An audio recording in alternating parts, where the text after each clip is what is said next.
Welcome to केबिथ Hind class. आज की इस क्लास में हम बात करने वाले हैं विस्मरण की। विस्मरण जिसे अंग्रेजी में फॉरगेटिंग कहते हैं, उसके बारे में हम विस्तृत अध्ययन करेंगे। ये यूपी बोर्ड के क्लास 12th के मनोविज्ञान के पाठ्यक्रम का यूनिट नंबर 3 का चैप्टर है, स्मृति एवं विस्मरण। स्मृति का अध्ययन हमने कर लिया, अब हम आज के वीडियो में विस्मरण का अध्ययन करेंगे। तो शुरू करते हैं आज की क्लास। सबसे पहले हम विस्मरण के अर्थ को देख लेते हैं कि विस्मरण होता क्या है। विस्मरण यानी कि भूलना, जिसे अंग्रेजी में फॉरगेटिंग कहते हैं। किसी भी सीखे गए विषय का या याद किए गए विषय का भूल जाना विस्मरण है।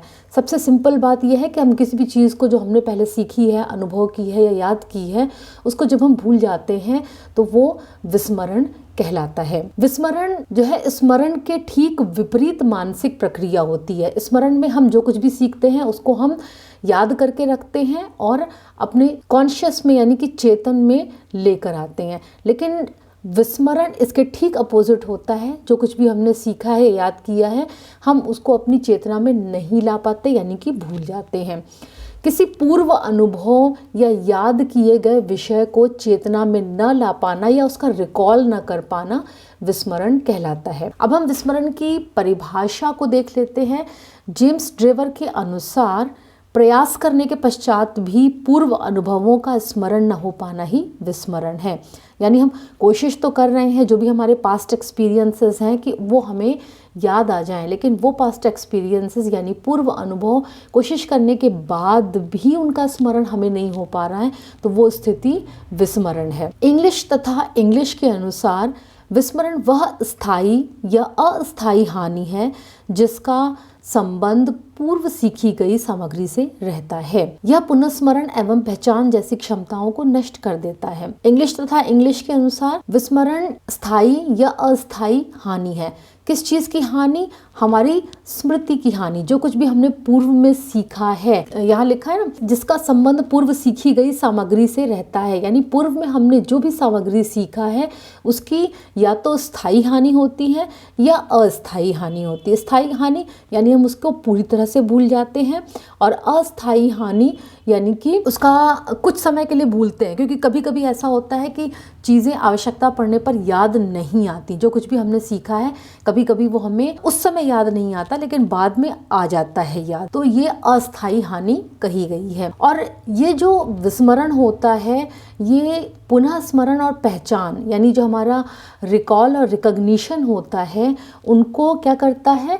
नष्ट कर देता है। यानी हम जिस चीज़ को विस्मरण कर देते हैं, जिस चीज़ का, उसका हम रिकॉल नहीं कर पाते या उसे पहचान नहीं पाते हैं। अब हम विस्मरण के कारणों का अध्ययन करेंगे कि वो कौन से कारण हैं जिनकी वजह से कोई भी पूर्व अनुभव या सीखी गई विषय सामग्री का विस्मरण हो जाता है, यानी कि हम उन्हें भूल जाते हैं।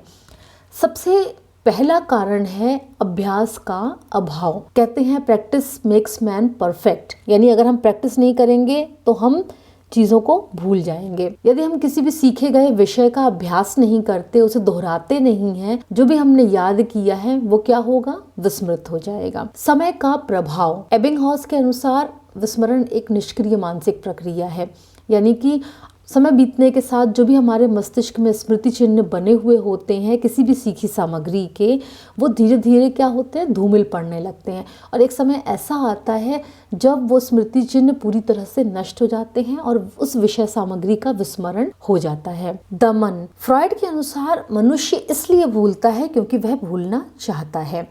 व्यक्ति के जो भी अप्रिय और कष्टदायी अनुभव होते हैं, कटु अनुभव होते हैं, उनका अचेतन मन में दमन हो जाता है, यानी वे अचेतन मन में दमित कर दिए जाते हैं, जिससे उनका विस्मरण हो जाता है अचेतन स्तर पर, लेकिन वो फिर भी क्रियाशील रहते हैं, लेकिन चेतन स्तर पर उनका विस्मरण हो जाता है। सीखने की दोषपूर्ण विधि। यदि व्यक्ति किसी विषय को दोषपूर्ण विधि से सीखता है, क्योंकि सीखने की बहुत सारी विधियां होती हैं और अलग अलग प्रकार की विषय सामग्री जो होती है उसके सीखने के लिए अलग अलग विधियां उपयुक्त होती हैं, तो यदि व्यक्ति अनुपयुक्त विधि से यानी दोषपूर्ण विधि से सीख रहा है किसी भी विषय को, तो ऐसी स्थिति में उस विषय का जल्दी विस्मरण हो जाता है, यानी हम उस विषय को बहुत जल्दी भूल जाते हैं, ऐसी पॉसिबिलिटीज रहती हैं। निरर्थक विषय सामग्री। निरर्थक विषय सामग्री से तात्पर्य है कि ऐसी विषय सामग्री जिसका हमारे लिए कोई उपयोग नहीं है, या फिर ऐसी विषय सामग्री जिसका अर्थ नहीं है। इस प्रकार की विषय सामग्री के स्मृति चिन्ह हमारे मस्तिष्क पर बहुत गहरे नहीं पड़ते, क्योंकि हम निरर्थक विषय सामग्रियां जो होती हैं उनका साहचर्य जो होता है वो मस्तिष्क में नहीं बन पाता, पूर्व अनुभव से भी उनका कोई संबंध नहीं होता है। तो ऐसी जो निरर्थक विषय सामग्री होती है उसका विस्मरण बहुत तेजी से होता है। प्रत्यास्मरण की इच्छा का अभाव। प्रत्यास्मरण यानी कि पुनः स्मरण, रिकॉल। तो जब व्यक्ति किसी विषय सामग्री या अनुभव को रिकॉल नहीं करना चाहता, उसे याद नहीं रखना चाहता, ऐसी विषय सामग्री को या ऐसे अनुभवों को जिनको व्यक्ति याद नहीं रखना चाहता या याद नहीं करना चाहता, ऐसे पूर्व अनुभवों को वो बहुत जल्दी भूल जाता है। मस्तिष्क आघात। मस्तिष्क में चोट लगने पर बहुत सारी स्मृतियों का विस्मरण हो जाता है, पर कई बार ऐसा भी होता है कि जब मस्तिष्क चोट जो होती है बहुत गहरी होती है तो व्यक्ति अपनी पूरी की पूरी जो मेमोरी होती है उसको खो बैठता है और उसे कुछ भी याद नहीं रहता, इवन अपना नाम भी याद नहीं रहता। अल्प अधिगम। जब हम किसी विषय सामग्री को कम मात्रा में सीखते हैं, उसका अधिगम कम मात्रा में करते हैं, उसके स्मृति चिन्ह हमारे मस्तिष्क में मजबूती से नहीं बन पाते, जिसके कारण उसका विस्मरण हो जाता है। विषय सामग्री का आकार। जो लंबी विषय सामग्री होती है या अधिक मात्रा वाली विषय सामग्री होती है, उसकी अपेक्षा छोटे आकार की जो विषय सामग्री होती है उसका विस्मरण जल्दी होता है। इसकी वजह क्या है? इसकी वजह ये है कि छोटे आकार की जो विषय सामग्री होती है उसे सीखने के लिए हम कम प्रयास करते हैं, हम कम अधिगम करते हैं, उसके जो स्मृति चिन्ह होते हैं वो उतने मजबूती से नहीं बनते, और जबकि लंबी या ज़्यादा मात्रा वाली जो विषय सामग्री होती है उसको सीखने के लिए हम ज़्यादा प्रयास करते हैं, इसलिए वो हमें याद रहती है। प्रबल संवेगों का प्रभाव। जो भी संवेग बहुत प्रबल होते हैं या प्रबल संवेगावस्था में व्यक्ति के मन में उथल पुथल उत्पन्न होती है, और ये जो उथल पुथल होती है इसके कारण जो भी विषय सीखा हुआ होता है उसके भूल जाने की संभावना रहती है। मानसिक रोग। मानसिक रोग की अवस्था में व्यक्ति का मस्तिष्क असंतुलित स्थिति में रहता है, और चूंकि मस्तिष्क से ही सारी क्रियाएं संचालित होती हैं, तो ऐसी स्थिति में असंतुलन की जो स्थिति होती है उसके कारण जो भी सीखा हुआ ज्ञान होता है उसका विस्मरण होने की संभावना रहती है। निद्रा एवं विश्राम की कमी। कई बार हम प्रॉपर नींद नहीं लेते, ठीक से आराम नहीं करते, तो ऐसी स्थिति में जो कुछ भी हम सीखे हुए होते हैं उसके स्मृति चिन्ह जो होते हैं वो कमज़ोर पड़ जाते हैं और उनका विस्मरण हो जाता है। तो निद्रा और विश्राम बहुत आवश्यक होता है। सीखने की गति। तीव्र गति से सीखे गए विषय की अपेक्षा मंद गति से सीखे गए विषय का विस्मरण जल्दी और अधिक मात्रा में होता है, क्योंकि जब हम तीव्र गति से सीखते हैं तो हम पूरा का पूरा ध्यान लगाकर उस विषय सामग्री को सीखते हैं, और जब हम धीरे धीरे बहुत रुक रुक कर मंद गति से सीखते हैं तो हम उस विषय पर उतना कंसंट्रेट नहीं कर पाते, जिसकी वजह से उसका विस्मरण होता है। मादक पदार्थों का सेवन। मादक पदार्थों का सेवन स्मरण शक्ति को क्षीण बनाता है, यानी कि कमज़ोर बनाता है। मादक पदार्थों का जो लोग भी सेवन करते हैं, यानी कि नशीले पदार्थों का जो लोग सेवन करते हैं, वो बहुत सारी बातों को, विषय सामग्रियों को भूल जाते हैं, क्योंकि मादक पदार्थों के सेवन से उनके ब्रेन पर, उनके नर्वस सिस्टम पर विपरीत प्रभाव पड़ता है। वृद्धावस्था।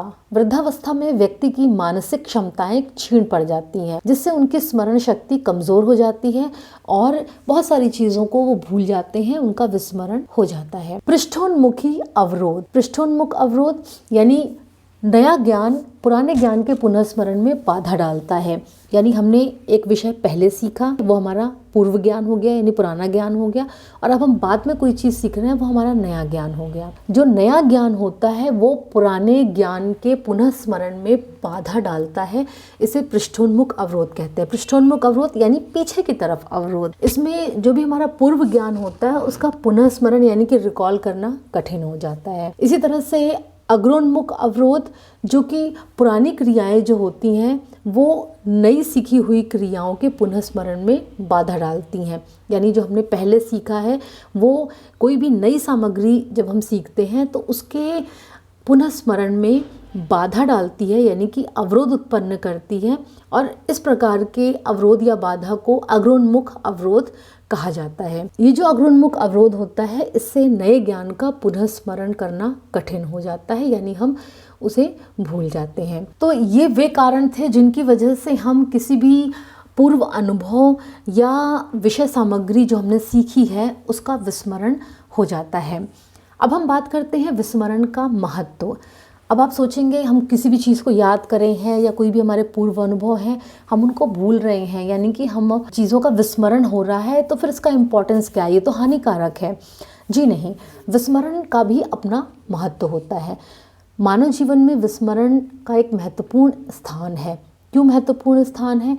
क्योंकि प्रत्येक व्यक्ति के जीवन में कुछ कड़वे अनुभव होते हैं, कुछ अप्रिय, दुखद या फिर शत्रुतापूर्ण या ऐसी घटनाएं होती हैं जिन्हें हम याद रखना नहीं चाहते। तो इस प्रकार की घटनाओं और ये जो कड़वे अनुभव होते हैं, कटु अनुभव होते हैं, उनको भूल जाना ही व्यक्ति के लिए हितकर होता है। विस्मरण के कारण ही इन दुखद घटनाओं को व्यक्ति भूल जाता है। लेकिन अगर वो ऐसा ना हो, यानी कि विस्मरण की क्रिया ना हो, मनुष्य क्या जीवन पर्यंत ऐसी घटनाओं और उनकी जो दुखद घटनाएं हैं या जो उनकी स्मृतियां हैं, जो कटु अनुभवों की कड़वी स्मृतियां हैं, उनके कारण व्यक्ति जीवन भर परेशान रहेगा और मेंटली डिस्टर्ब रहेगा और इसके कारण व्यक्ति अनेक मानसिक रोगों का शिकार हो जाएगा। इसलिए जो हमारे कटु अनुभव हैं या अप्रिय घटनाएं जो घटी हैं उनका विस्मरण आवश्यक होता है। तो एक तो ये इम्पोर्टेंस हो गई। दूसरी इम्पोर्टेंस ये कि जो हमारे लिए निरर्थक चीज़ें हैं, जिनका हमारे लिए कोई महत्व नहीं है, ऐसे विषय सामग्रियों को भूल जाना बेहतर होता है। क्योंकि अगर ऐसे विषय सामग्री को भूल जाएं, इससे क्या होगा, जो नए विचार हैं, नई चीज़ें हैं जो हमारे लिए आवश्यक हैं, उनके लिए हमारे मस्तिष्क में, यानी जो सार्थक विषय हैं, महत्वपूर्ण विषय हैं, उनके लिए हमारे मस्तिष्क में प्रॉपर स्पेस होगा, यानी कि हम अच्छी चीज़ों को याद रखेंगे, तो हमारा व्यक्तित्व भी संतुलित होगा और हम विकास करेंगे। आज के इस वीडियो में हमने जहां एक ओर विस्मरण के कारणों का अध्ययन किया, वहीं दूसरी ओर हमने उसके महत्व को भी समझा।